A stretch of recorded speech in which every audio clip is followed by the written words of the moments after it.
ಸರ್ವಮಂಗಳಮಾಂಗಲ್ಯೆ ಶಿವೆ ಸರ್ವಾರ್ಥಸಾಧಿಕೆ ಶರಣ್ಯೆ ತ್ರ್ಯಂಬಕೆ ದೇವಿ ಜಗದಂಬಾ ರೇಣುಕಾ ಯಲ್ಲಮ್ಮ ದೇವಿ ನಮೋಸ್ತುತೆ.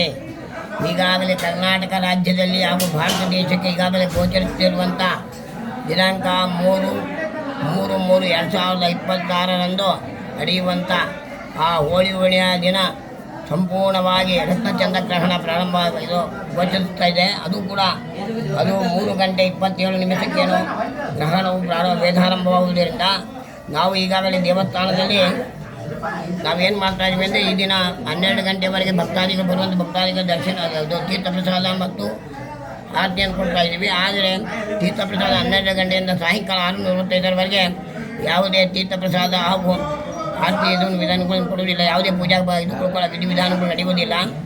ಹಾಗೂ ಮತ್ತು 6:45 ನಂತರ ದೇವಸ್ಥಾನವನ್ನು ಪರಿಶುದ್ಧಗೊಳಿಸಿ ಮತ್ತು ಸಾಯಂಕಾಲದ ಇವತ್ತು ಹೋಳಿ ಹುಣ್ಣಿಮೆ ಸಾಯಂಕಾಲದ ಪೂಜೆಯನ್ನು 6:45 ನಂತರ ಪೂಜೆಯನ್ನು ಪ್ರಾರಂಭಿಸಿ ಮುಂದೆ ಭಕ್ತಾದಿಗಳಿಗೆ 9 ಗಂಟೆಯ ನಂತರ ದರ್ಶನಾವಕಾಶವನ್ನು ಕಲ್ಪಿಸಲಾಗಿದೆ. ಹಾಗೂ ತೀರ್ಥಪ್ರಸಾದವು ಕೂಡ 9 ಗಂಟೆ ನಂತರ ಭಕ್ತರಿಗೆ ತೀರ್ಥಪ್ರಸಾದ ವಿತರಣೆ ಮಾಡುತ್ತೆ. ದರ್ಶನಾವಕಾಶವು ಕೂಡ 9 ಗಂಟೆ ನಂತರ ದರ್ಶನಾವಕಾಶಕ್ಕೆ ಅವಕಾಶವಿರುತ್ತದೆ. ನಿಮ್ಮ ಹೆಸರು ರೀ?